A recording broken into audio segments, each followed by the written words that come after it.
નમસ્કાર, મંતવ્ય ન્યૂઝમાં આપનું સ્વાગત છે ને હું છું આપની સાથે હિરલ। તો 68 નગરપાલિકાઓની સ્થાનિક ચૂંટણીઓ યોજાઈ રહી છે। આજે સવારથી મતદાન પ્રક્રિયા શરૂ થઈ ચૂકી છે। તમામ પાર્ટી જે છે, તમામ પક્ષ એડીચોટીનું જોર લગાવી રહ્યા છે કે તેમનો પક્ષ જીતે। ત્યારે મતદાનની શરૂઆત થઈ ચૂકી છે। આંકડા જે મતદાનના છે તે આવવાના પણ હવે શરૂ થઈ રહ્યા છે। ત્યારે આ રસપ્રદ રહેશે ચૂંટણી, કારણ કે સ્થાનિક સ્વરાજની ચૂંટણી એટલા માટે રસપ્રદ હોય છે કારણ કે સ્થાનિક લેવલે એ ચૂંટણીમાં કામ થતું હોય છે। ઉમેદવારોને પોતાના પક્ષને લઈને આશા હોય છે કે અમારા સ્થાનિક જે પ્રશ્નો છે તેનું નિરાકરણ અહીં આવશે। ત્યારે આપ પાર્ટી પણ મેદાનમાં છે, કોંગ્રેસ પણ છે, ભાજપ પણ છે ને અપક્ષ ઉમેદવારો પણ છે। બિનહરીફ ચૂંટાયેલા આંકડા પણ ઘણા સામે આવ્યા છે। ભાજપ તેમાં મોખરે છે કારણ કે ભાજપનો એક દબદબો જે વિધાનસભામાં કે લોકસભામાં જોવા મળ્યો છે તેવો જ દબદબો આ વખતની ચૂંટણીમાં પણ જોવા મળી રહ્યો છે। ત્યારે આંકડા હજુ આવી રહ્યા છે કારણ કે મતગણતરી શરૂ થયાને હજુ થોડા જ કલાકો થયા છે। જેમ જેમ પરિણામો આવતા જશે તેમ તેમ જે પરિણામો છે તે ક્લિયર થતા રહેશે। ત્યારે આજે જે સ્થાનિક સ્વરાજની ચૂંટણી જે યોજાવા જઈ રહી છે, મતદાન જે ચાલી રહ્યું છે તેને લઈને ચર્ચા માટે આપણી સાથે જોડાઈ ગયા છે મંતવ્ય ન્યૂઝના એસોસિએટ એડિટર પ્રફુલ્લ ત્રિવેદી। આ સાથે જ ભાજપમાંથી આપણી સાથે જોડાયા છે શૈલેષ પરમાર। આ બંને મહાનુભાવોનું મંતવ્ય ન્યૂઝમાં સ્વાગત છે। પ્રફુલ્લભાઈ, મારો પહેલો સવાલ આપને કે ભાજપ, કોંગ્રેસ અને આપ આ ત્રણેય પક્ષો મેદાનમાં છે। એડીચોટીનું જોર તેમણે લગાવ્યું છે, ફૂલ પ્રચાર કર્યો છે। ત્યારે ત્રણેયની સામે પડકારો છે, અન્ય જે ઉમેદવારો છે તેમની સામે પણ પડકારો છે। ઓવરઓલ પહેલાં તો ચર્ચાની શરૂઆત તમે ઓવરઓલ સ્થાનિક સ્વરાજ્યની જ્યાં જ્યાં ચૂંટણી છે તેનું એક પિક્ચર રજૂ કરી દો। હિરલ, જે દેશની અંદર લોકશાહી છે એમાં લોકસભા છે, વિધાનસભા છે, મહાનગરપાલિકાઓ છે, પછી નગરપાલિકાઓ છે અને ગ્રામ પંચાયત છે। એટલે જે આ પ્રાથમિક એકમ છે એ પ્રાથમિક એકમ છે એ સ્થાનિક સ્વરાજ્યની સંસ્થાઓ છે, ગ્રામ પંચાયત અને નગરપાલિકા। હવે અત્યારે જે ચૂંટણી યોજાઈ રહી છે તેમાં 66 સામાન્ય નગરપાલિકાઓ છે, જ્યારે 2 નગરપાલિકાઓ છે જ્યાં મધ્ય સત્ર ચૂંટણી છે। એટલે કુલ 68 નગરપાલિકાઓની ચૂંટણી યોજાઈ રહી છે। 3 તાલુકા પંચાયત છે, ગાંધીનગર, કઠવાડા અને કપડવંજ। આ ઉપરાંત જૂનાગઢ મહાનગરપાલિકા મ્યુનિસિપલ કોર્પોરેશન એની 15 વોર્ડની 60 બેઠકોની ચૂંટણી યોજાઈ રહી છે, જેમાંની 8 બેઠકો બિનહરીફ છે, એટલે 52 બેઠકોની ચૂંટણી છે। જ્યારે અમદાવાદ, સુરત અને ભાવનગર એની મહાનગરપાલિકાની ખાલી પડેલી એક બેઠકની પેટા ચૂંટણી આજે યોજાવાની છે। એટલે આજે છે એ ચૂંટણીનો માહોલ ચાલુ થઈ ગયો છે, મતદાન ચાલુ થઈ ગયું છે। જે સંવેદનશીલ જે મતદાન મથકો છે ત્યાં ચુસ્ત બંદોબસ્ત પણ ગોઠવી દેવામાં આવ્યો છે અને મતદાન શાંતિથી થાય તે માટે સરકારના પ્રયાસો છે। હવે જો તમે ઉમેદવારોનું પૂછતા હોય તો કુલ ઉમેદવારો 7036 છે, એમાંથી 213 બિનહરીફ જાહેર થયા છે જે ભાજપના છે। એમાં લગભગ 4 નગરપાલિકાઓ તો એમણે ક્લિયર કરી લીધી છે અને સામે પક્ષે કોંગ્રેસે આક્ષેપ પણ કર્યો છે કે ભાજપ છે એની પાસે સત્તાના સૂત્રો હોવાથી શામ, ડામ, દંડ, ભેદ એની નીતિ અપનાવીને અમારા જે ઉમેદવારો જેને મેન્ડેટ આપેલા છે એને બેસાડી દે છે। કેટલાક ઉમેદવારો તો ભાજપના ખેસ પણ પહેરી લીધો છે। હવે એ બંને પક્ષોની આંતરિક પેલી લડાઈઓ પણ ચાલુ થઈ ગઈ છે। હવે આ બધી જ જે આખી ચૂંટણી યોજાઈ રહી છે એમાં સૌથી મોટી વાત એ છે કે હજુ 4000થી વધુ ગ્રામ પંચાયતોની ચૂંટણી બાકી છે, પરંતુ ત્યાં અનામતની ગણતરી અને એની જોગવાઈ હજુ બાકી હોવાથી એના પર કામગીરી થઈ રહી છે। એટલે એ ચૂંટણી છે હાલ જાહેર કરવામાં આવી નથી।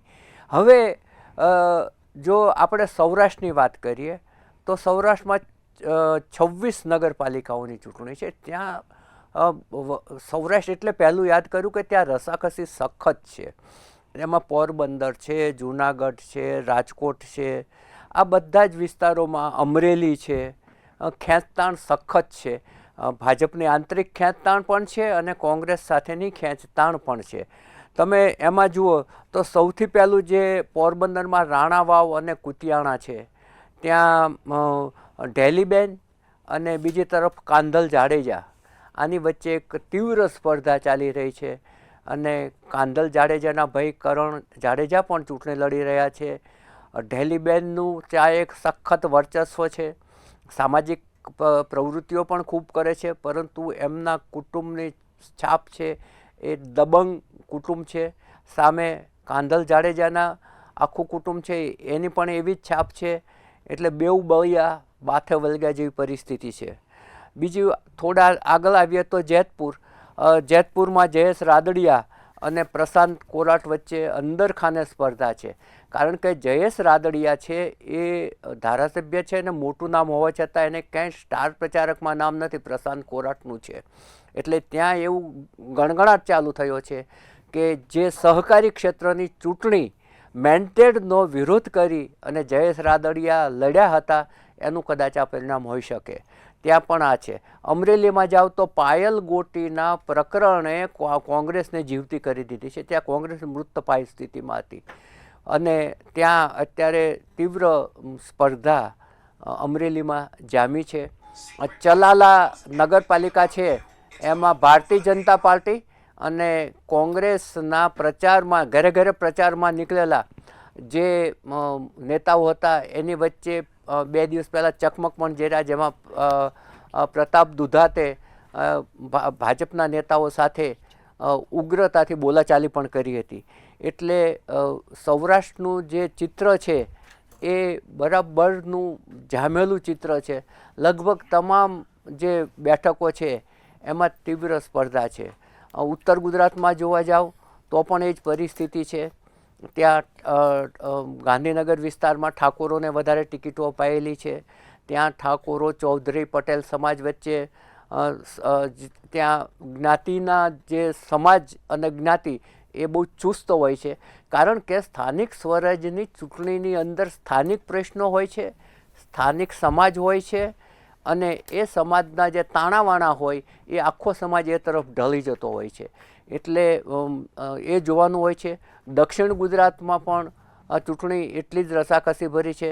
કારણ કે સુરત વિસ્તારને એ છે એ હર્ષ સંઘવી અને પાટીલ જે પ્રદેશ પ્રમુખ હજુ છે CR પાટીલ, એ લોકોના આખો વિસ્તારની પકડ છે. ત્યાં પણ ચૂંટણી બરાબરની જામી છે. ત્રીજું પરિબળ જે છે એ આમ આદમી પાર્ટીનું છે. સૌરાષ્ટ્રની અંદર ક્યાંય કોંગ્રેસ કરતાં આમ આદમી પાર્ટી વધુ દોડાદોડી કરતી હોય એવું દેખાય છે. મતમાં પરિવર્તિત થશે કે નહીં એ આપણને હજુ ખ્યાલ નથી. અને બીજી તરફ જે દિલ્હીનું પરિણામ આવ્યું છે એની માનસશાસ્ત્રીય અસર ચોક્કસપણે મતદારો પર જોવા મળી રહી છે. જી બિલકુલ. શૈલેષભાઈ, હું તમને પૂછવા માંગીશ કે 68 નગરપાલિકાની જે ચૂંટણી યોજાઈ રહી છે, બાકીની પેટા ચૂંટણીઓ સાથે તાલુકા પંચાયતની પણ ચૂંટણી યોજાઈ રહી છે, મહાનગરપાલિકાની પણ ચૂંટણી છે, ત્યારે ઓવરઓલ ચૂંટણીને લઈને ભાજપનો ઉત્સાહ કેવો, શું લાગે છે જીતને લઈને? હિરલબેન, પ્રથમ તો સવારનો સમય છે, મંતવ્ય ન્યૂઝ સતત અપડેટ આપી રહ્યું છે ને એ અમે જોઈ પણ રહ્યા છીએ. હજુ તો મને એવું લાગે છે કે મતદારો ઘરની બહાર નીકળતા હોય, મતદાન કરવા જતા હોય. આમાં તો અમારે ગામડાના માણસો છીએ અને હું પણ જિલ્લા પંચાયતમાં ચૂંટાયેલો હતો એટલે આની પરિસ્થિતિથી વાકેફ છીએ કે ગામડાના લોકો વધારે મતદાન સવારે કરતા હોય છે અને વહેલા ઉઠવાની ટેવવાળા પણ ખરા. અને જે માનો કે ખેતીવાડી છે કે કોઈ નાના મોટા ધંધા રોજગાર છે પણ એમાં પણ જતા હોય. આજે રવિવારનો દિવસ છે, સારી રીતે આપણી લોકશાહીનું પર્વ છે, ઉજવાય. પરંતુ એક આમાં ટ્રેન્ડ હોય છે કે જેના હાથમાં જે પાર્ટી છે એની સ્લીપ હોય ને હિરલબેન, તો સ્લીપના આધારે અંદાજ લગાવી શકાય. જે એક્ઝિટ પોલ આવતો હોય છે એવો અંદાજ લગાડી શકાય. અને અત્યારે હું જોઈ રહ્યો છું, એક બે જગ્યાએ મેં જોયું તો તમામ લોકોના હાથમાં ભારતીય જનતા પાર્ટીના ઉમેદવારની જે કમળના નિશાનવાળી જે સ્લીપ છે એ હોય છે. મતદારોને તો ખબર નથી હોતી કે સ્લીપ કોની લઈને જાય છે, પણ મગજની અંદર એને ફિટ થઈ ગયેલું હોય છે. એટલે ક્યાંક ને ક્યાંક દેખાઈ રહ્યું છે. લાંબી લાઈનો પણ ક્યાંક ક્યાંક જોવા મળે છે. પણ લોકશાહીનો પર્વ છે, સારી રીતે ઉજવાય અને લોકોને જે આપના ઉમેદવારને પસંદ કરવા છે એ ઉમેદવારની પસંદગી પણ થઈ શકે. હમણાં વાત પ્રફુલ્લ સર કરતા હતા કે 68 નગરપાલિકા ને 196 બેઠક છે. 4 નગરપાલિકામાં બહુમતી કરતાં પણ વધારે ભારતીય જનતા પાર્ટીના જે છે સભ્યો એ બિનહરીફ થઈ ચૂક્યા છે. બિનહરીફ થવા માટેની વાત પણ સરે કરી, પરંતુ બિનહરીફ તો એટલા માટે થઈ છે અમુક જગ્યાએ કે ત્યાં કોંગ્રેસને ઉમેદવાર મળી શક્યા નથી. મુખ્ય બે પક્ષો જ હજુ ક્યાંક બેસાડી દીધા હતા, ક્યાંક મેન્ડેટ આપેલા ને પણ તમે તમારા તરફ ખેંચી ગયા એવું બને? જુઓ, પેલા તો કોંગ્રેસમાં ચર્ચા કેવી હોય છે, પેલા મીટિંગ થાય ને કોંગ્રેસમાં, એટલે કોંગ્રેસમાં એવી ચર્ચા થાય કે જુઓ ભાઈ, આપણે બધા સાથે મળીને લડવાનું છે, પણ ક્યાંય ભાજપ બિનહરીફ ન થઈ જાય. આપણે ઉમેદવાર ઓળું ભલે મળે, ગામનો છેલ્લામાં છેલ્લો માણસ હોય અને કોઈ એક મત પણ આપે એમ ન હોય એવો પણ ઊભો રાખી દેવો. કારણ કે આપણે ઉમેદવાર વગરના રહી જઈએ છીએ. કોંગ્રેસ પાર્ટી એ ન થવું જોઈએ. આવું રાજીવ ગાંધી ભવનમાં ચર્ચા થાય છે. આવી ચર્ચાઓ પ્રથમ થતી હોય છે કે આપણે ક્યાંય ઉમેદવાર વગરના રહી ન જઈએ. એક વાત, ભારતીય જનતા પાર્ટીમાં તો ઉમેદવાર પસંદગીનું ચયન પ્રક્રિયા થાય છે, ત્યાં એમાં સેન્સ લેવાય છે, એમાં 15-20 જણ દાવેદારી કરે છે, એમાંથી એકાદ જણને ટિકિટ મળે છે. આ પ્રક્રિયા હોય છે. અને કોંગ્રેસમાં તો શું છે, પરિવારમાંથી મળે તો પણ ઠીક છે, પણ મળવો જોઈએ. મૂર્તિયા મળતા નથી કોંગ્રેસને. આ એક વાત. બીજું, કોઈને ક્યાંક મૂર્તિયા નથી મળ્યા એ બીજું. પ્રફુલ્લ સર તમે વાત કરી એમ ઉમેદવારી પાછી ખેંચવાના સમયની અંદર ક્યાંક ને ક્યાંક ઉમેદવારને પરાણે ઊભા રાખ્યા હોય અને છેલ્લી ઘડીએ એને એમ લાગે કે અત્યારે નરેન્દ્રભાઈ મોદીનો જે પ્રકારનો ક્રેઝ છે, આ દેશ વિદેશમાં જે પ્રકારે ભારતીય જનતા પાર્ટી અને સરકારને જે પ્રકારે તમામ લોકો ચાહે છે, એમાં એમ લાગ્યું હોય કે ભાઈ આમાં આપણે જીતી શકીએ એમ નથી, તો આમાં લાજ ને લક્ષ્મી બેય જાય, તો લાજ ને લક્ષ્મી બે જાય એના કરતાં આપણે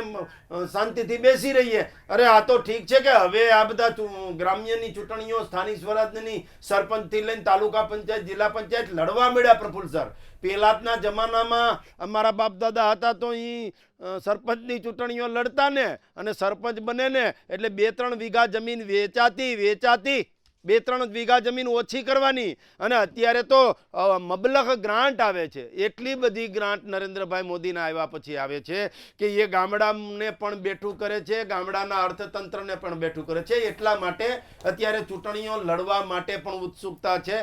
ગ્રાન્ટ પેલા આ બધી નહોતી આવતી. નાણાં પંચની ગ્રાન્ટ જે સીધી સરપંચના ખાતામાં આવે છે એ નહોતી આવતી. નાણાં પંચની ગ્રાન્ટ હોય, ધારાસભ્યની ગ્રાન્ટ હોય, રાજ્યસભાની ગ્રાન્ટ હોય, સંસદની ગ્રાન્ટ હોય, સ્વભંડોળની ગ્રાન્ટ હોય, એટીવી આપણો તાલુકો વાઇબ્રન્ટ તાલુકો એની ગ્રાન્ટ હોય, જિલ્લા આયોજનની ગ્રાન્ટ હોય, સ્વચ્છતાની ગ્રાન્ટ હોય, આ તમામ પ્રકારની ગ્રાન્ટો આવતી થઈ છે. શૈલેષભાઈ, આ બધું જ છે, તમારું સંગઠન પણ મજબૂત છે, આમ છતાં તમારે કોંગ્રેસવાળાને બેસાડી કેમ દેવા પડે છે? જો કોઈ ભજન મંડળી લઈને બેઠું નથી. આમાં તો શું છે, દ્રાક્ષ છે ને એ ખાવી છે, 2-3 ઠેકડા મારે, 2-3 ઠેકડા પછી હાથમાં ન આવે ને એટલે શું કે કોંગ્રેસ વાળા કે દ્રાક્ષ તો ખાટી છે. આમાં દ્રાક્ષ ખાટા જેવી વાત છે. બાકી સામ દામ દંડ ભેદ રાજનીતિમાં બધું જ ચાલે. અને એટલા માટે અમે કહીએ છીએ કે રાજનીતિની અંદર આવ્યા છીએ તો તમે કઈ સ્વાધ્યાય પરિવારના સભ્ય નથી, સ્વામિનારાયણ સંપ્રદાયના સભ્ય નથી. રાજનીતિમાં તો ઉમેદવાર છે એ જીતવા માટે લોકોના ઘરે ઘરે જાય છે, ડોર ટુ ડોર જાય છે, આ બધી જ બાબતો કરે છે. ને અમારો કાર્યકર્તા કઈ આજે ચૂંટણી આવી છે ને બિલાડીના ટોપની જેમ ઉગી નીકળ્યા છે એ પ્રકારની વાત નથી. અમે તો પ્રથમથી જ ચૂંટણી ન હોય તો પણ સતત લોકોની વચ્ચે રહીએ છીએ. એ ચિંતન મનન બેઠક પ્રવાસ અને સતત કાર્યક્રમોના કારણે અમે લોકોની વચ્ચે રહેતા લોકો છીએ. અને અમારે હાઈકમાન્ડ જુઓ તમે, નરેન્દ્રભાઈ મોદી કેન્દ્રમાં કામ કરતા હોય, સજ્જન સરળ સૌમ્ય કસાયેલા અને ઘડાયેલા મૃદુ પણ મક્કમ મુખ્યમંત્રી ભૂપેન્દ્રભાઈ પટેલ અહીંયા કામ કરતા હોય, અને ખેડૂતો માટેની વાત હોય, મહિલાઓ માટેની વાત હોય, યુવાઓ માટેની વાત હોય, વેપારી માટેની વાત હોય,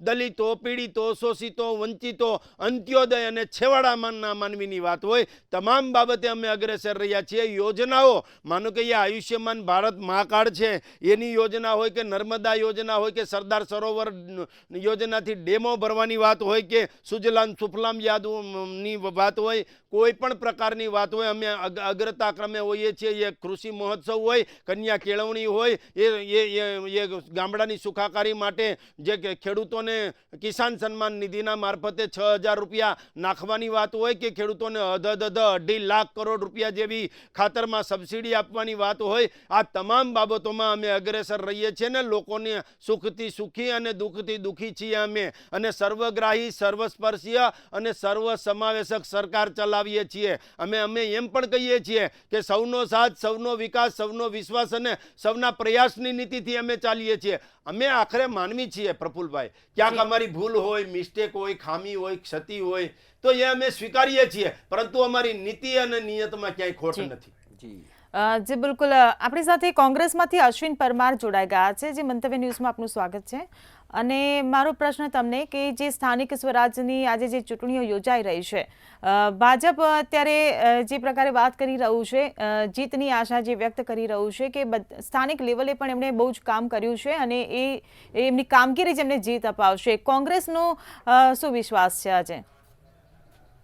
જી નમસ્કાર બેન. જી, હું સાંભળતો હતો હમણાં ભાઈ ભાજપના જે પ્રવક્તા બોલતા હતા, મને એમ લાગ્યું કે કોઈ સવારમાં હું કોઈ ચેનલ ઉપર કોઈ બાબાનું પ્રવચન સાંભળી રહ્યો છું એવું મને લાગતું હતું. આ સ્થાનિક સ્વરાજની ચૂંટણી છે. આમાં સ્થાનિક પ્રશ્નોની મહત્વતા હોવી જોઈએ. નગરપાલિકા, મહાનગરપાલિકા, જિલ્લા પંચાયત અને ગ્રામ્ય સભ્ય તો 30 ગામડાઓ આવતા હતા. શૈલેષભાઈ, એમને બોલી લેવા દો એટલા માટે કે એમનું નેટવર્ક નબળું છે પાછું. એમને કહી દો જરા કે ડિબેટની જરા જાળવે. આપણે કોઈ કયું અશ્વિનભાઈ તમારું ચાલુ રાખો. કયું આપ આપનો જવાબ પૂરો કરો. હા, એટલે આ સ્થાનિક સ્વરાજની ચૂંટણી છે. આ સ્થાનિક સ્વરાજની ચૂંટણી એ સ્થાનિક મુદ્દાઓ પર લડાતી હોય છે. એ સ્થાનિક મુદ્દાઓ કયા છે? તો સ્વચ્છતાનો મુદ્દો છે, આરોગ્યનો મુદ્દો છે, લાઇટનો મુદ્દો છે, ગટરનો મુદ્દો છે. આ બધા મુદ્દો આ બધી ચૂંટણી લડાતી હોય છે. અને આપણે વાત કરી, હમણાં પ્રફુલ્લભાઈએ બહુ સારી વાત કરી કે સૌરાષ્ટ્રની અંદર આજે તમે જુઓ સાહેબ કે છેલ્લા 1 મહિનાથી આપણે જોઈ રહ્યા છીએ કે સૌરાષ્ટ્રની અંદર ધમાસાણ મચ્યું છે રાજકારણની અંદર. એક બેન દીકરી કે જે ખાલી નોકરી કરતી હતી, એ બેન દીકરીનું સરઘસ કાઢવામાં આવ્યું. એને પરેશાન એટલી બધી કરવામાં આવી કે ડીજીપી કક્ષાના અધિકારીની જ્યારે ત્યાં નિમણૂક થઈ અને અમને ત્યાં તપાસ કરી તો તપાસમાં એટલું બધું આપણું નીચતાનું હદ વધી જાય એટલી સચ્ચાઈ ત્યાં બહાર આવી ગઈ છે. એટલે આજે જે સ્થાનિક સ્વરાજની ચૂંટણી છે ત્યાં સ્થાનિક સ્વરાજની ચૂંટણીમાં કોંગ્રેસ પક્ષ મજબૂત છે. 125 વર્ષ જૂનો પક્ષ છે. આ પક્ષે 70 વર્ષ આ દેશ ઉપર રાજ કર્યું છે. એટલે કોંગ્રેસ પક્ષને પણ એક રાજકીય પક્ષ છે. કોઈ પણ રાજકીય પક્ષ કથા કરવા આવતો નથી. કોઈ પણ રાજકીય પક્ષ કોઈ સંપ્રદાયનો ટેકેદાર નથી કે એની સંપ્રદાયની માળા જપતો નથી હોતો. એટલે કોઈ એવું કહેવાની જરૂર નથી કે સામ દામ દંડ ભેદ. દરેક રાજકીય પાર્ટી સામ દામ દંડ ભેદ અપનાવતી જ હોય છે. કોઈ પણ પાર્ટી કોઈ પણ દિવસ કોઈ ધાર્મિક પ્રવચનો કરવા રાજકારણમાં આવતી નથી. એટલે કોઈએ એવા કોઈ દાવા કરવાની જરૂર નથી કે અમે સામ દામ દંડ ભેદ કરી શકીએ છીએ અને બીજા નથી કરી શકતા. હવે જ્યારે આ સ્થાનિક સ્વરાજ્યની ચૂંટણી છે, આ કોઈ લોકસભા કે વિધાનસભાની ચૂંટણી નથી, તેમ છતાંય તમે જુઓ છેલ્લા 4-5 દિવસથી સત્તાના લોકો, સત્તા પક્ષે બેઠેલી આ ભારતીય જનતા પાર્ટી લોકોને ડરાવી રહી છે, ધમકાવી રહી છે. પરાણે અમારી એક બેન છે કોંગ્રેસની, ઠાકોર સમાજની દીકરી, ઓબીસી સમાજની દીકરી, એને પેનિક એટેક આવી ગયો. એટલી માનસિક રીતે એને દબાઈ દેવામાં આવી, એને ગાળો બોલવામાં આવી, એને દબાઈ દેવામાં આવી, એના પરિવારને મારવાની વાત કરી, એના બાળકોને મારવાની વાત કરી. એ બેન એનું દુઃખ, એનું હૃદય ભરાઈ આવ્યું, એનું દુઃખ વાત કરતા કરતા એને પેનિક એટેક આવી ગયો. આટલી હદે આ સત્તા પક્ષ વાળા નીચતા ઉપર ઉતરી ગયા છે કે ગમે તેમ કરીને પણ એક દીકરીને, એક બેનને, એક નારી શક્તિને પણ એ ચૂંટણી લડતા રોકી રહ્યા છે. જી બિલકુલ શૈલેષભાઈ, હું તમને પૂછવા આ માંગીશ. સરદારનું ગુજરાત છે, આ ગાંધીના ગુજરાતની અંદર, આ સરદારના ગુજરાતની અંદર આવા ગુંડા તત્વો ક્યારેય ફાવવાના નથી. જી બિલકુલ શૈલેષભાઈ, તમને પૂછવા માંગીશ, જે પ્રકારે આપણે અશ્વિનભાઈ વાત કરી, જે આરોપો લગાવ્યા, અને ખાસ કરીને જેમણે સૌરાષ્ટ્રની જે વાત કરી, શું લાગે છે સૌરાષ્ટ્રમાં આ વખતે પરિણામ શું આવશે? કારણ કે પાટીદાર દીકરીનો મુદ્દો પણ બહુ ઉછળ્યો છે. અને તમે અમરેલીના વતની છો પાછા? હા, હું અમરેલીથી બિલોંગ કરું છું અને સૌરાષ્ટ્રની રાજનીતિને પણ જાણું છું. સૌરાષ્ટ્રના લોકો સેવાકીય પ્રવૃત્તિમાં જે રીતે કામ કરે છે, અને ખાસ કરી અને સહકારી પ્રવૃત્તિ જે છે એ સહકારી પ્રવૃત્તિમાં અગ્રેસર સૌરાષ્ટ્ર હોય છે. અને ખેડૂતો જે છે એ પોતાનું જે પાક છે એ માટેની યોજનાઓ, જુદી જુદી યોજનાઓનો લાભ પણ લેતા હોય છે. પણ મારે કહેવાનો મતલબ એ છે કે સૌરાષ્ટ્રની અંદર અત્યારે ચૂંટણીઓ જે છે એ ચૂંટણીઓ માનો કે જાફરાબાદ છે, બાટવા છે, જુનાગઢ છે, અને અલગ તાલુકા પંચાયત છે, નગરપાલિકાઓ છે, અમરેલીમાં ચૂંટણી છે, ભાવનગરમાં પણ ચૂંટણી છે. એટલે એ ચૂંટણીઓ છે. પણ એમાં ખાસ કરીને જાફરાબાદમાં તો 28 બેઠકોમાંથી 16 બેઠકો તો બિનહરીફ થઈ ગઈ છે. પછી બાટવામાં 24 બેઠકો છે, એમાં 15 બેઠકો તો બિનહરીફ થઈ ગઈ છે. જુનાગઢમાં મહાનગરપાલિકાની 9 બેઠકોની ચૂંટણીઓ છે. તાલુકા પંચાયતની બેઠકો જે છે એ 9 બેઠકો પણ બિનહરીફ થઈ ગઈ છે, ને બધી જ ભારતીય જનતા પાર્ટી તરફ થઈ છે. અને મારે એ પણ કહેવું છે કે ભચાઉમાં 28 બેઠકો છે, એમાંથી 22 બેઠક એટલે બહુમતી કરતાં વધારે બેઠક બિનહરીફ થઈ ગઈ છે. અને હાલોલમાં 36માંથી 19 બેઠક બિનહરીફ થઈ ગઈ છે. એટલે આ તમામ બેઠકો બિનહરીફ થઈ છે. પરંતુ જે પ્રકારના પ્રોપેગેન્ડા કોંગ્રેસ ઊભું કરી રહ્યું છે, ને કોંગ્રેસને ખબર છે કે ઓલો નથી કહેતા કે ડૂબતો માણસ તણખલું પણ ચાલે. એટલે આ ડૂબતી કોંગ્રેસ છે. એટલે કોઈ પણ પ્રકારના એ કદાચ સૌરાષ્ટ્રની જે અમરેલીની દીકરી છે એ દીકરીને ન્યાય તો અપાવવા માટે તમામ લોકો, તમામ સમાજ, તમામ વ્યક્તિઓ ખડે પગે હતા. ને ભારતીય જનતા પાર્ટી અને સરકાર પણ દીકરીને કઈ રીતે ન્યાય મળે, એ ગુજરાતની દીકરી છે, એ ગુજરાતની દીકરીને કઈ રીતે ન્યાય મળે, એ ન્યાય માટે સતત એસઆઈટીની રચના પણ કરી. સતત પોલીસ હોય કે કોઈ ગૃહ વિભાગ હોય કે કલેક્ટર કક્ષાના હોય કે સરકાર હોય, એ તમામે સતત કામ કરી અને એમાં જે કંઈ થવાનું હશે, જે કાંઈ સત્ય હશે એ બહાર લાવવાની કોશિશ કરી છે. પણ આને ક્યાંક રાજનીતિનો રંગ આપે. કોઈ પણ બાબત હોય ને, કોંગ્રેસને દીકરીની બાબત હોય, યુવાનની બાબત હોય, બાળકની બાબત હોય, કે કોઈ પણ જેમાં રાજનીતિ ન કરી શકાય એવી બાબતોમાં પણ રાજનીતિ કરે છે. કે માનો કે પાયલ ગોટીનો પ્રશ્ન છે તો એ પાટીદાર દીકરીની સાથે ગુજરાતની દીકરી છે, અમરેલીની દીકરી છે, દીકરીને ન્યાય મળવા માટે તમામ લોકોએ કીધું છે. અને ભારતીય જનતા પાર્ટીના આગેવાનોએ પણ કીધું છે. અને આદરણીય ઇફકોના ચેરમેન દિલીપભાઈ સંઘાણી તો જેલમાં પણ ગયા હતા દીકરીને મળવા અને નોકરી આપવાની પણ વાત કરી છે. એ ભારતીય જનતા પાર્ટીના જ છે અને એ પાયાના પથ્થર છે. એટલે કહેવાનો મતલબ કે આમાં ભાજપ કોંગ્રેસ કર્યા કરતા અને દીકરીને ખંભે બંદૂકો રાખવા કરતા કેમ એને ન્યાય મળે એ દિશામાં ચાલવું જોઈએ. આને તો શું છે કે કોઈ મુદ્દો કેમ ઉછળે એ દિશામાં ચાલવું હતું. પરંતુ મતદારો તમામને ઓળખે છે કે કોણ કેટલામાં છે ને કોણ કોના ખંભે બંદૂક રાખે છે. પરંતુ મારે કહેવું છે એટલું કે ભારત માતાને પરમ વૈભવના શિખર ઉપર સ્થાન અપાવવું હોય તો એ ભારતીય જનતા પાર્ટી સિવાય બીજી કોઈ પાર્ટી કરી શકે એમ નથી. કારણ કે બીજી પાર્ટીને તો તૃષ્ટિકરણની રાજનીતિ કરવી હોય છે, એટલા માટે એ ત્યાં ખડે પગે હોય છે. બીજું, પોરબંદરની વાત હમણાં કરતા હતા, કુતિયાણાની વાત કરતા હતા. તો પોરબંદરનું કુતિયાણા જ્યાં છે ત્યાં કાંદલ જાડેજા લડે છે અને ઢેલીબેન ઓડેદરા ભારતીય જનતા પાર્ટીના કમળના નિશાન ઉપર લડે છે. તમે કોંગ્રેસ તો ગેરહાજર છે, કોંગ્રેસને નાવા નીચોવાનો સંબંધ પણ નથી. એમ છતાં પણ જેમ બેગાની શાદી મેં અબ્દુલ્લા દીવાના એ રીતે કોંગ્રેસના લોકો નીકળી પડે છે. પરંતુ કોંગ્રેસના લોકોને એ ખબર નથી કે તમે તમારા ઉમેદવાર જ્યારે પસંદ કરો છો ને એ પછી ઉમેદવારની સંભાળ પણ લેતા નથી. અને ભારતીય જનતા પાર્ટીની ચયન પ્રક્રિયા જે થાય, પસંદગી થાય, એ પછી પણ માઇક્રો મેનેજમેન્ટ થતું હોય છે. ઉમેદવારનો પ્રવાસ શું છે, ઉમેદવારની સાથે કોણ રહેશે, આ ગલીમાં કોણ પ્રચાર કરશે, આ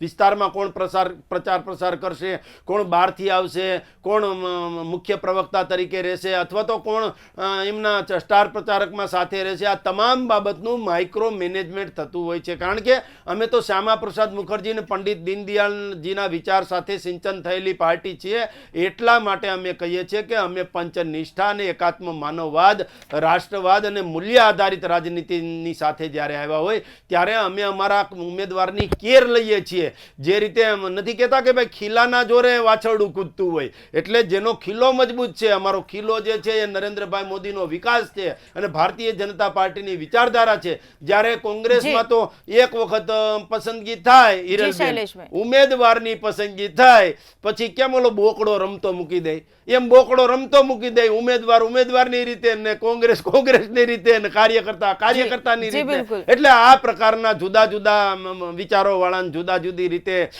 લડતા હોય છે. એમ છતાં પણ ટીવી મીડિયામાં આવીને બોલવાની બધાને છૂટ હોય છે. બંધારણમાં અધિકાર છે તમામને બોલવાનો, તમામને વાત રાખવાનો, હડતાલ કરવાનો, નેગેટિવ જી. વાત કરવાનો, નકારાત્મક વિચાર કરવાનો. બિલકુલ, પરંતુ શૈલેષભાઈ. એમને મુબારક છે.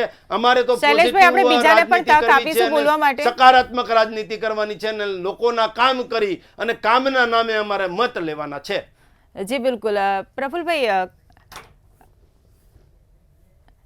આપણે ચર્ચાને આગળ વધારીશું, પરંતુ હાલ સમય થયો છે વિરામનો. તો ચર્ચાને આગળ વધારતા રહીશું. અવનવા જે આંકડા સામે આવી રહ્યા છે, પરિણામોની અમે અપડેટ તમને આપના સુધી પહોંચાડતા રહીશું, પરંતુ હાલ રોકાઈશું એક વિરામ માટે.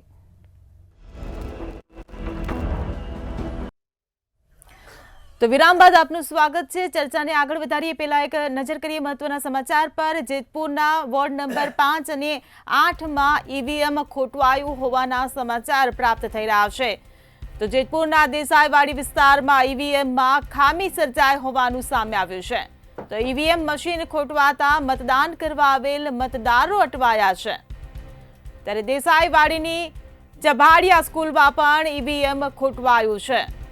તો ઈવીએમ મશીન ખોટવાતા અહીં પણ મતદારોની લાંબી લાઈનો લાગી છે. તો જેતપુર વોર્ડ નંબર 5 અને વોર્ડ નંબર 8માં ઈવીએમ ખોટવાઈ ગયું છે.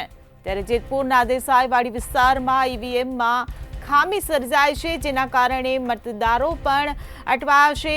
ઈવીએમ મશીન ખોટવાતા મતદાન કરવા માટે જે મતદારો આવ્યા છે તે પણ અટવાયા છે.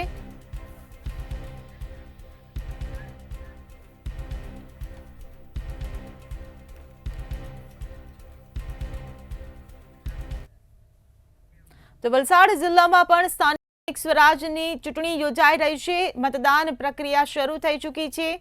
ત્યારે વલસાડથી આ સમાચાર. વલસાડ પારડી અને ધરમપુર નગરપાલિકાની ચૂંટણી માટે મતદાન. વલસાડ નગરપાલિકાના કુલ 11 વોર્ડની 44 બેઠકો પર ચૂંટણી જાહેર. અગાઉથી જ 7 બેઠકો ભાજપના ફાળે બિનહરીફ થઈ છે. તો 37 બેઠકો પર ચૂંટણી યોજાઈ રહી છે.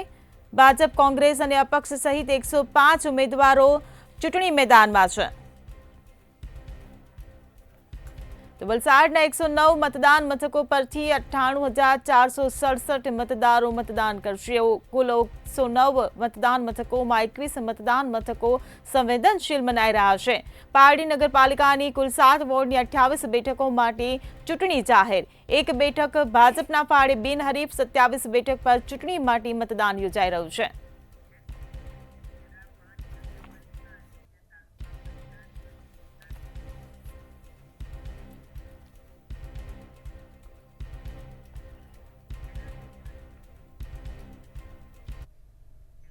તો આ સાથે જ ખેડાથી પણ મહત્વના સમાચાર સામે આવી રહ્યા છે. નજર કરીએ ખેડાના સમાચાર પર. ખેડામાં પણ 5 નગરપાલિકા અને 2 તાલુકા પંચાયત માટે મતદાન. ડાકોર, મહુધા, ચકલાસી, ખેડા અને મહેમદાવાદ નગરપાલિકા માટે મતદાન યોજાઈ રહ્યું છે. કપડવંજ અને કઠલાલ તાલુકા પંચાયત માટે સવારે 7 વાગ્યાથી મતદાન. 5 નગરપાલિકા અને 2 તાલુકા પંચાયતની આજે ચૂંટણી યોજાઈ રહી છે. તો જિલ્લાના કુલ 547 મતદાન મથકો પર મતદાન શરૂ.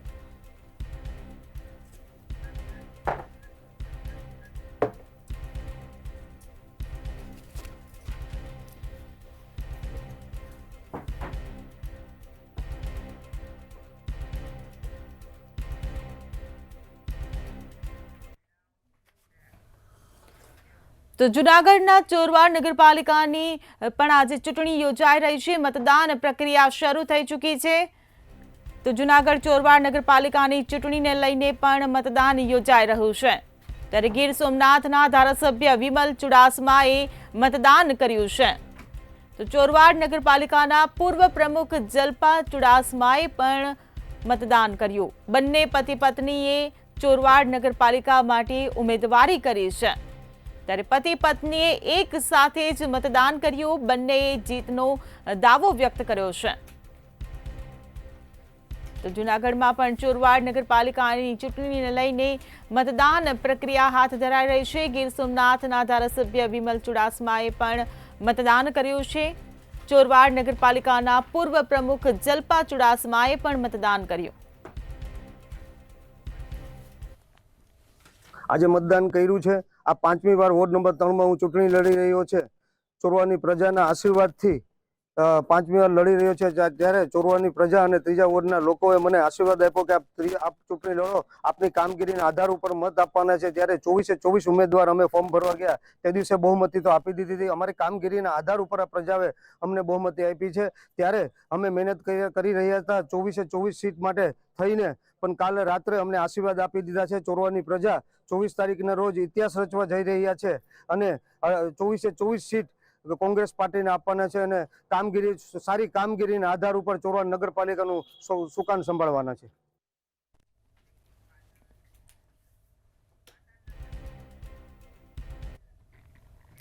તો પાટણમાં પણ નગરપાલિકાની ચૂંટણી યોજાઈ રહી છે, જેને લઈને સવારથી જ મતદાન પ્રક્રિયા શરૂ થઈ ચૂકી છે. ચાણસ્મા, હારીજ અને રાધનપુર નગરપાલિકાની આજે સામાન્ય ચૂંટણી. સિદ્ધપુર નગરપાલિકાના 2 વોર્ડની આજે પેટા ચૂંટણી યોજાઈ.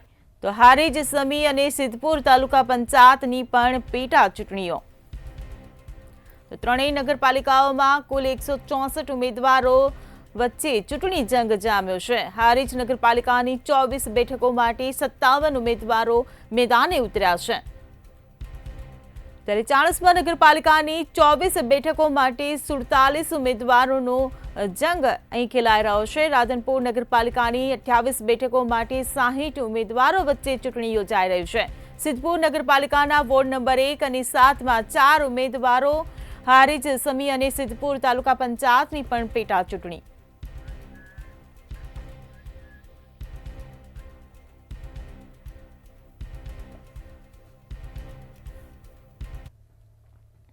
દ્વારકાના જામખંભાળિયામાં સાયલા નગરપાલિકાની ચૂંટણીનું મતદાન શરૂ થઈ ચૂક્યું છે. તો દ્વારકાથી પણ આ સમાચાર મળી રહ્યા છે. જામખંભાળિયાની સલાયા નગરપાલિકાની ચૂંટણીનું મતદાન હાથ ધરાઈ રહ્યું છે. વહેલી સવારથી ધીમી ગતિએ મતદાન મથકો પર મતદારો પહોંચી રહ્યા છે. ચુસ્ત પોલીસ બંદોબસ્ત સાથે 30 મતદાન મથકો પર મતદાન યોજાઈ રહ્યું છે. 4 પક્ષના કુલ 98 ઉમેદવારો વચ્ચે ખરાખરીનો જંગ જામ્યો છે.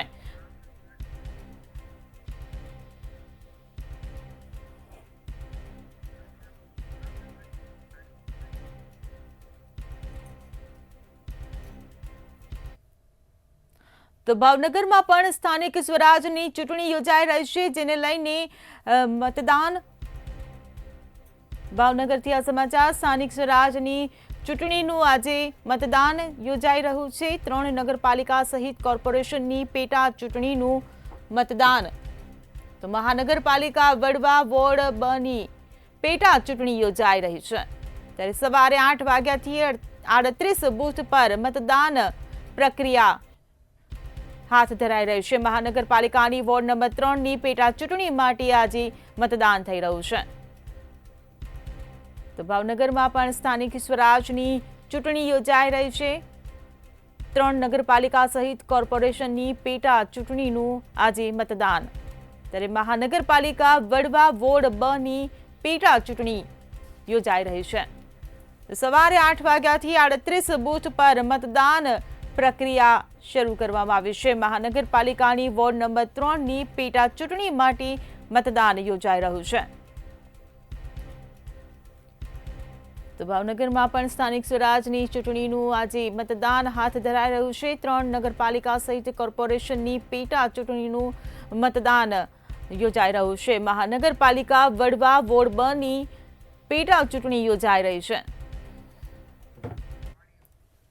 રાજ્યમાં સ્થાનિક સ્વરાજની ચૂંટણીની સાથે પેટા ચૂંટણીનો પણ આજે પ્રારંભ છે. આજે રાજ્યની અંદર જે જગ્યાએ પેટા ચૂંટણી અને સ્થાનિક સ્વરાજની ચૂંટણીની જાહેરાત થઈ છે ત્યાં આગળ વહેલી સવારે 8 વાગ્યાથી મતદાન શરૂ કરી દેવામાં આવ્યું છે. ગઈકાલે જ ચૂંટણી પંચ અને તંત્ર દ્વારા જે ઈવીએમ છે તે ફાળવી દેવામાં આવ્યા હતા. જ્યારે ભાવનગરની વાત કરું તો ભાવનગર શહેરની એટલે મહાનગરપાલિકાની વડવા બની જે એક પેટા ચૂંટણી છે તેને લઈને તંત્ર દ્વારા કામગીરી હાથ ધરવામાં આવી હતી. ભાવનગરમાં વડવા બની જે પેટા ચૂંટણી છે તેના માટે 38 બૂથો છે તે તૈયાર કરવામાં આવ્યા છે. વહેલી સવારથી જ જે મતદાન મથક છે તે આગળ મતદાતાઓ છે મત દેવા આવી રહ્યા છે, પરંતુ હાલ હજી સુધી કોઈ પણ જાતની કહી શકાય કે જે ભીડ થવી જોઈએ તે નથી જોવા મળે. હાલ જે મતદાન છે તે મંદ ગતિએ ચાલી રહ્યું છે. જિલ્લાની વાત કરીએ તો ભાવનગર જિલ્લામાં 3 નગરપાલિકા અને 3 તાલુકા પંચાયતની ચૂંટણી પણ સાથે યોજાઈ છે. તમામ જે ચૂંટણી છે તે શાંતિપૂર્ણ માહોલમાં યોજાય તે માટે ભાવનગર પોલીસ તંત્ર પણ એલર્ટ બન્યું છે. તમામ મતદાન બૂથ પર ચુસ્ત પોલીસ બંદોબસ્ત પણ રાખવામાં આવ્યો છે. તેમજ સર્વેલન્સ ટીમ પણ પેટ્રોલિંગમાં સતત છે, જેની સાથે એસઓજી, એલસીબી અને સ્થાનિક પોલીસ છે તે પણ પેટ્રોલિંગ સતત કરી રહી છે. હાલ તો મતદાન શરૂ થઈ ગયું છે, સાંજ સુધી મતદાન ચાલશે, પરંતુ ક્યાંક ને ક્યાંક હજી સુધી જે મતદાનની જે ગતિ હોવી જોઈએ તે જોવા નથી મળી. જોવાનું એ રહ્યું કે વડવા બની મતદાન છે તે કેટલા ટકા સાંજ સુધીમાં થશે. કેમેરામેન નિરંજન માંડલિયા સાથે હિરેન ચૌહાણ, મંતવ્ય ન્યૂઝ, ભાવનગર. તો આ સાથે જ અમરેલી નગરપાલિકાની ચૂંટણીનું આજે મતદાન યોજાઈ રહ્યું છે. તો અમરેલીથી આ સમાચાર પ્રાપ્ત થઈ રહ્યા છે. અમરેલીમાં નગરપાલિકાની ચૂંટણી માટે મતદાન યોજાઈ રહ્યું છે. સવારની ગુલાબી ઠંડીમાં મતદારો મતદાન મથકે પહોંચ્યા છે, પોતાના મતાધિકારનો ઉપયોગ કરી રહ્યા છે. ચલાલા નગરપાલિકાની ચૂંટણી માટે સવારથી જ મતદાન યોજાઈ રહ્યું છે. ચલાલા નગરપાલિકાના 6 વોર્ડની 24 બેઠક માટે મતદાન યોજાઈ રહ્યું છે. નગરપાલિકા કબજે કરવા ભાજપ અને કોંગ્રેસ વચ્ચે સીધો જંગ જામશે. અમરેલી જિલ્લાની 4 નગરપાલિકાઓની ચૂંટણીનું મતદાન પ્રક્રિયાઓ શરૂ થઈ ગઈ છે. ત્યારે આપણે ચલાડા શહેરમાં જ પહોંચ્યા છીએ અને ચલાડા શહેરની આ નગરપાલિકાની જે ચૂંટણી છે 6 વોર્ડના 24 બેઠકોનું જે મતદાન છે પ્રક્રિયા શરૂ થઈ ગઈ છે. ત્યારે અમરેલી જિલ્લાની જે 4 નગરપાલિકા છે એમાં ચલાડા શહેરની અંદર કોંગ્રેસ અને ભાજપની સીધી આમને સામને ટક્કર જોવા મળી રહી છે. ત્યારે ગુલાબી ઠંડી વચ્ચે મતદાતાઓ મતદાન પ્રક્રિયાઓ શરૂ થઈ ગઈ છે, મતદાન કરવા પહોંચી રહ્યા છે અને બપોર બાદ પણ મતદારોનો ઘસારો વધુ જોવા મળશે. પરેશ પરમાર, મંતવ્ય ન્યૂઝ, અમરેલી. તો ઠેર ઠેર મતદાન પ્રક્રિયા શરૂ થઈ. સવારથી જ મતદારો મતદાન આપવા માટે મતદાન બૂથ પર પહોંચી રહ્યા છે. ત્યારે હવે આપણી ચર્ચાને આગળ વધારીશું. અશ્વિનભાઈ, મારો સવાલ આપને કે મતદાન પ્રક્રિયા શરૂ થઈ ચૂકી છે અને સાથે સાથે હવે સમાચારો પણ આવવાના શરૂ થઈ ચૂક્યા છે કે ઈવીએમ ખોટવાઈ રહ્યા છે. હમણાં જ આપણે જેતપુરની વાત કરી. જેતપુરમાં વોર્ડ નંબર 5 અને 8 પર ઈવીએમ ખોટવાયા છે. શું કહેશો આપ? જી ચોક્કસ બેન, આ લોકશાહીનો પર્વ અને એની અંદર સ્થાનિક સમાજની ચૂંટણી જ્યારે થઈ રહી છે ત્યારે આપે જે સમાચાર વાંચ્યા, મેં બધા સમાચાર સાંભળ્યા, એની અંદર મતદારો ખૂબ ઉત્સાહપૂર્વક આ લોકશાહીને પર્વને મનાવવા માટે બહાર નીકળ્યા છે. દરેક વ્યક્તિ આજે પોતાના ગામનો વિકાસ ચાહે છે.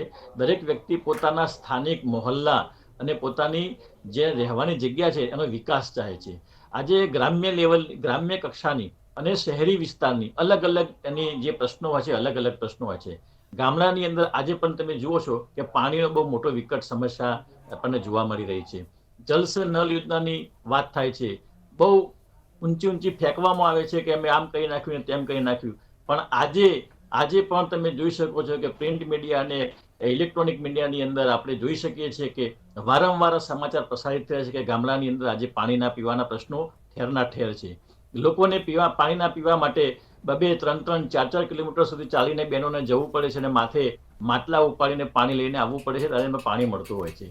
એવી રીતે પાણીના નિકાલની વ્યવસ્થા હોવી જોઈએ. એ નિકાલના વ્યવસ્થા પણ ત્યાં છે નહીં. સ્ટ્રીટ લાઇટની વ્યવસ્થાની વાત ખાસ કરીને કહું છું. આજે પણ ગામડાની અંદર સ્ટ્રીટ લાઇટો પૂરતા પ્રમાણમાં પહોંચી નથી, જેના કારણે ખેડૂતોને વીજળી પણ મળતી નથી ફૂલ ટાઈમ અને એમને ખેતી માટે હેરાન પરેશાન થવું પડે છે. જેના કારણે આજે ખેડૂત દેવું કરીને ખેતી કરે છે પણ એને પૂરતા પ્રમાણમાં એના પાકના પ્રમાણમાં એને વળતર મળતું નથી. એટલે ખેડૂત મારો બિચારો બાપરો બની ગયો છે અને દેવાદાર બની ગયો છે. આજે લોકશાહીના પર્વને જ્યારે ઉજવવા માટે મતદારો બહાર નીકળ્યા છે, નાગરિકો બહાર નીકળ્યા છે. હું પ્રજા નહીં કહું, પ્રજા રાજાશાહીમાં હોય. આ દેશ લોકશાહી દેશ છે. આ દેશ બિનસાંપ્રદાયિક દેશ છે. આ કોઈ ધર્મનો દેશ નથી. આજે લોકો પોતાની સત્તા ટકાવી રાખવા માટે, પોતાની ખુરશી બચાવવા માટે ધર્મ વચ્ચે વૈમનસ્ય ઉભું કરી રહ્યા છે. એવા લોકોની રાજનીતિને આ ગુજરાતની પ્રજા ક્યારેય સ્વીકારવાની નથી. હવે પ્રજા જાગી ગઈ છે. હવે પ્રજાએ વિચાર્યું છે કે જો મારો સ્થાનિક જે પ્રશ્ન છે, મારો પાણીનો પ્રશ્ન, મારો ગટરનો પ્રશ્ન, મારો વીજળીનો પ્રશ્ન, મારો આરોગ્યનો પ્રશ્ન, મારો શિક્ષણનો પ્રશ્ન, આ પ્રશ્નો આજે પણ 21મી સદીમાં આપણે જ્યારે જઈ રહ્યા છીએ, આજે દુનિયાના બીજા દેશોની સાથે આપણે તાલથી તાલ મિલાવવાની વાત કરી રહ્યા છીએ, ત્યારે ગામડાની અંદર આજે પણ પરિસ્થિતિ ભયાનક આપણને જોવા મળી રહી છે. એટલે મતદારો લોકશાહીના પર્વને મનાવશે, લોકશાહીને બચાવશે. હું બહુ સ્પષ્ટ રીતે કહેવા માંગુ છું કે આ દેશની પ્રજા એ પ્રજા નથી. આ દેશની પ્રજા એ નાગરિક છે. લોકશાહીમાં નાગરિકને મહત્વ છે, પ્રજા શબ્દ ક્યાંય છે જ નહીં. એટલે નાગરિકો એમના મતાધિકારનો ઉપયોગ કરશે. એમની પડતી મુશ્કેલીઓનો આવતા 5 વર્ષ સુધી સામનો ના કરવો પડે અને ઘરે ઘરે સુધી વિકાસ પહોંચે, મોહલ્લે મોહલ્લે સુધી વિકાસ પહોંચે, ગામડે ગામડે સુધી વિકાસ પહોંચે, એ વિકાસના ફળ ચાખવા માટે આ વખતે નાગરિકોએ મન મનાવી લીધું છે. અને આ વખતે ચોક્કસ ગુજરાતની અંદર સત્તા પરિવર્તન થવા જઈ રહ્યું છે. જી બિલકુલ શૈલેષભાઈ, હું તમને પૂછવા માંગીશ, તમે હમણાં જ્યારે વાત કરી સ્થાનિક મુદ્દાઓની, સ્થાનિક પ્રશ્નોની, તમે યોજનાઓની વાત કરી, તમારી સ્થાનિક લેવલે કામગીરીની વાત કરી, પરંતુ કોંગ્રેસ દ્વારા અત્યારે જે ચિત્ર રજૂ કરવામાં આવ્યું છે, પાણી માટે લોકો વલખા મારી રહ્યા છે, નાની નાની સમસ્યાઓ તેમને જે અત્યારે સ્થાનિક લેવલે પડી રહી છે, પરંતુ ત્યાં ભાજપની કામગીરી નથી દેખાઈ રહી તેવા આક્ષેપો આપણી પર થઈ રહ્યા છે. આપ શું પ્રતિક્રિયા આપશો?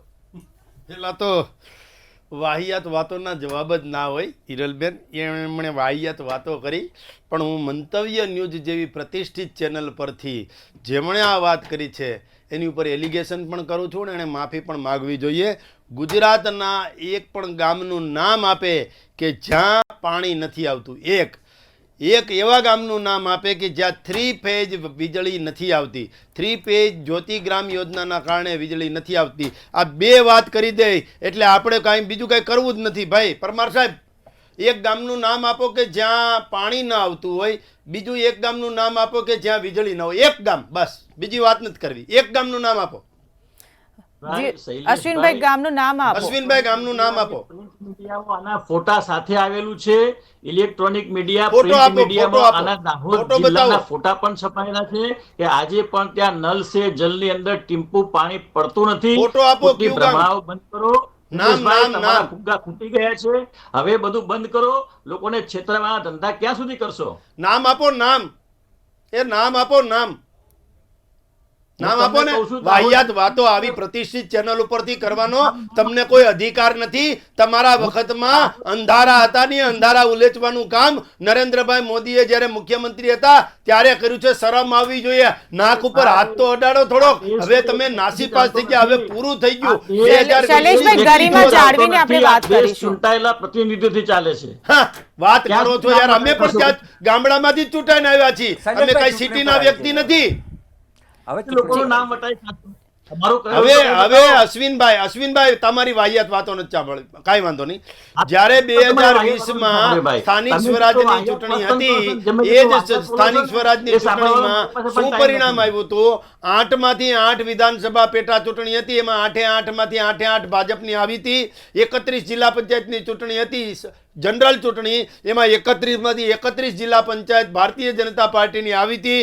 231માંથી 213 તાલુકા પંચાયત પૂર્ણપણે ભારતીય જનતા પાર્ટીની આવી હતી. અને 81 નગરપાલિકામાંથી 79 નગરપાલિકા ભારતીય જનતા પાર્ટીની આવી હતી. અને 90% સીટો જે હતી એ 90% સીટમાં ભારતીય જનતા પાર્ટીનો વિજય થયો છે. અને અમે તો કહીએ છીએ ભાઈ, લોકસભા નથી, આ કઈ સંસદની ચૂંટણી નથી. કારણ કે સંસદની ચૂંટણી છે ને એમાં 100% વાત કરું છું કે લોકસભા કે વિધાનસભાની ચૂંટણી છે નહીં. લોકોના નામ વટાવવાનું બંધ કરો. જી કાંઈ વાંધો નહીં. પૂરું થઈ ગયો. જે પ્રફુલ્લ સર, હિરલબેન, હું એમ કહેવા માંગુ છું કે લોકસભાની ચૂંટણી હોય ને તો એમાં 100% પાર્ટીનો જ મહત્વ હોય.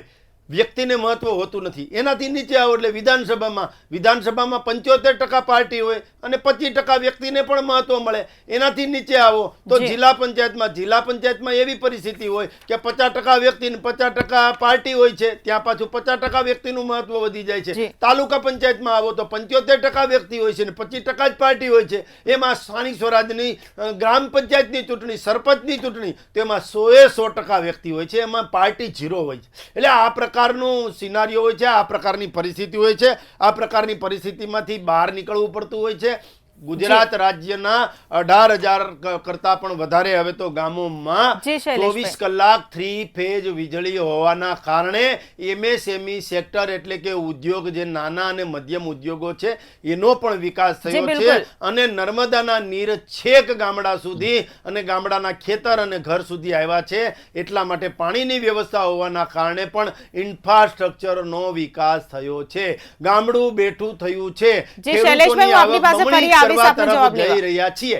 જી બિલકુલ. પ્રફુલભાઈ, અત્યાર સુધી જે ચર્ચા થઈ, જે આક્ષેપ પ્રતિ આક્ષેપ થયા, એ બધાને જોતા આપ જે ભાજપ, કોંગ્રેસ કે આપ કે પછી બીજા અન્ય જે ઉમેદવારો મેદાને છે, ત્યારે બધાના માટે આ ચૂંટણીને જીતવા માટે મુદ્દા અને પડકારો કયા? જો ભારતીય જનતા પાર્ટી સામે પડકારો ઘણા બધા છે કે ભાઈ અત્યારે પાયલ ગોટીકાંડ ઉખલ્યું હતું, પછી ખ્યાતિકાંડ, પછી BZ કાંડ, નકલીનો વાયરો, પછી પેપર ફૂટવા, ક્ષત્રિયોની નારાજગી, આ ઘણું બધું છે. પરંતુ આ મુદ્દા વટાવી શકવાની ક્ષમતા કોંગ્રેસમાં ક્યાંય દેખાતી નથી. કોંગ્રેસમાં ચૂંટણી જીતવા માટેનો આક્રમકતા દેખાતી નથી, માટે આ મુદ્દાને ટચ પણ કરતા નથી.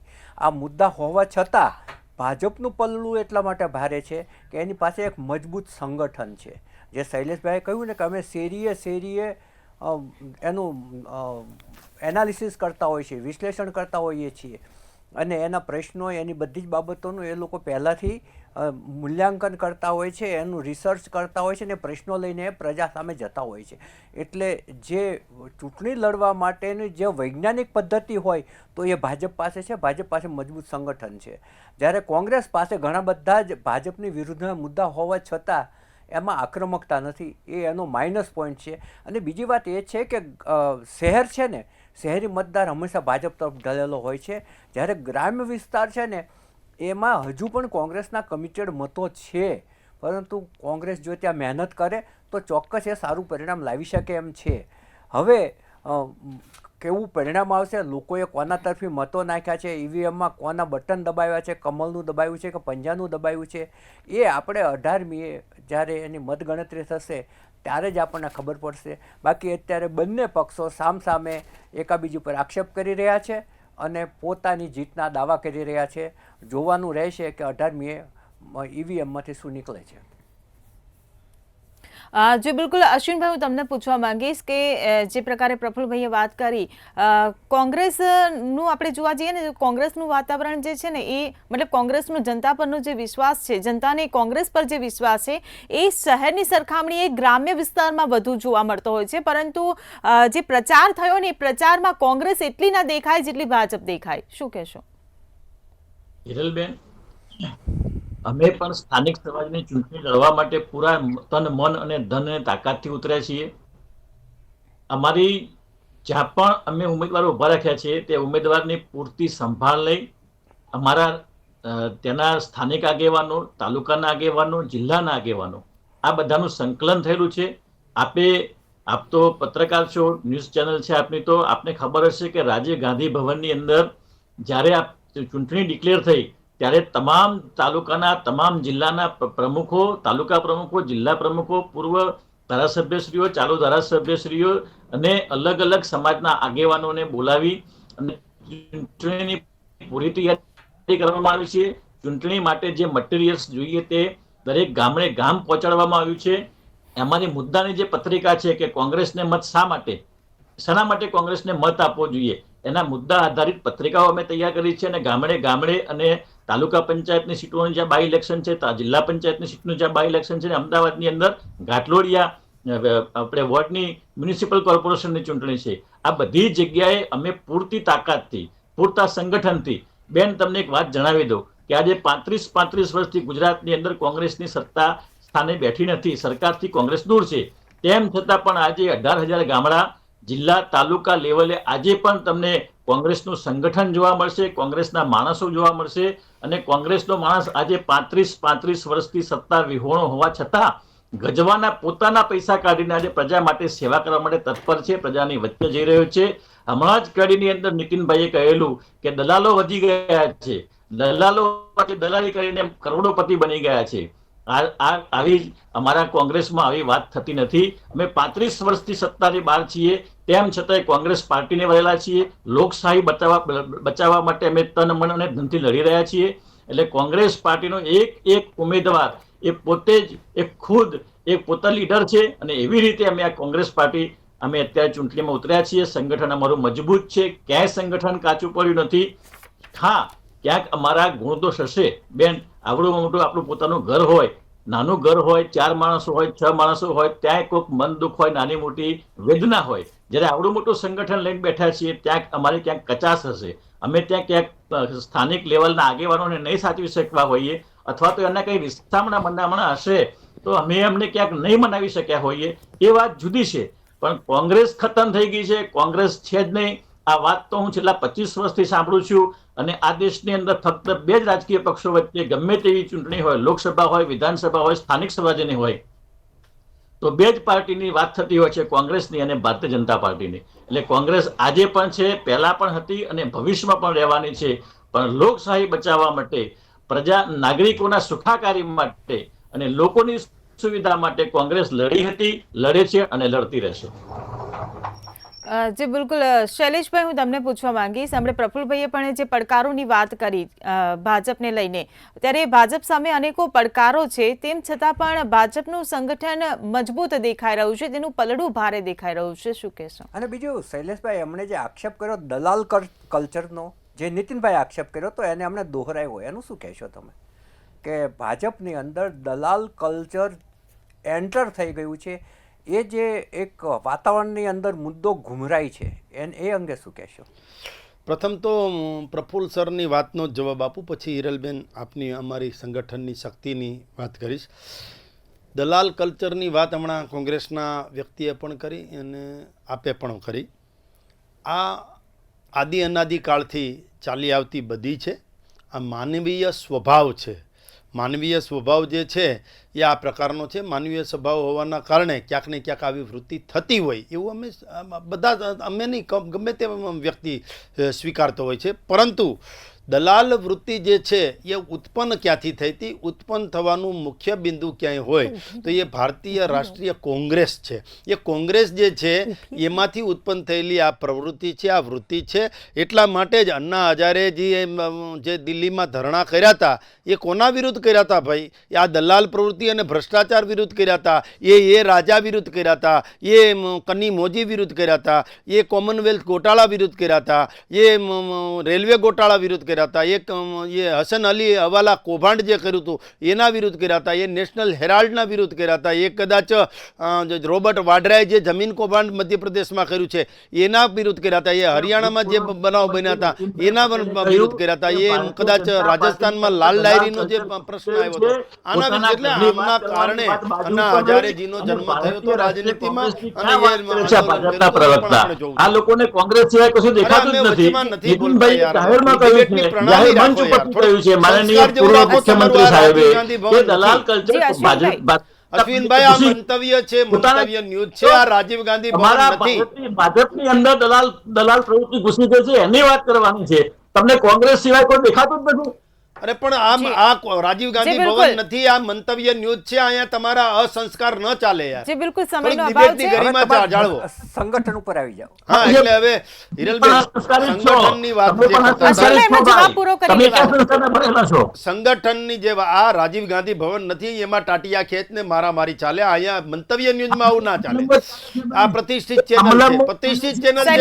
તમે પણ જવાબ પર આવો, સમયનો અભાવ છે. કમલમ જ છે કે જ્યાં નાર્કો ટેસ્ટ કરવાની વાતો કરવી પડે છે. આજે ભારતની સંસદનો પૂર્વ સાંસદ કે મારું નાર્કો ટેસ્ટ કરો, ધારાસભ્ય કે મારું નાર્કો ટેસ્ટ કરો, આ કમલમ જ ચાલે ભાઈ. પૂરું થઈ ગયું જી બિલકુલ હવે સંગઠન અશ્વિન, ઉપર આવી જાય. બહુ ઓછો હિરલબેન સમય આ છે. ભાઈની સમયનો બ્રેક અભાવ વગરની ગાડી છે. છે. ઓછો સમય છે, તમામની ઓછો માફી સમય. માંગી, સમયનો અભાવ છે. શૈલેષભાઈ, અશ્વિનભાઈ, પ્રફુલભાઈ, આપ અમારી સાથે ચર્ચામાં જોડાયા બદલ આપનો આભાર. તો મતદાન પ્રક્રિયા શરૂ થઈ ચૂકી છે. ઉમેદવારો જીતનો દાવો કરી રહ્યા છે, ત્યારે હવે જે પરિણામો આગામી દિવસોમાં આવશે ત્યારે જોવાનું રહેશે કે કોનું પલડું ભારે નીકળ્યું અને કોના માથે જીતનો તાજ પહેરાવ્યો છે. ચર્ચામાં હાલ બસ આટલું જ. ફરી મળીશું. નમસ્કાર.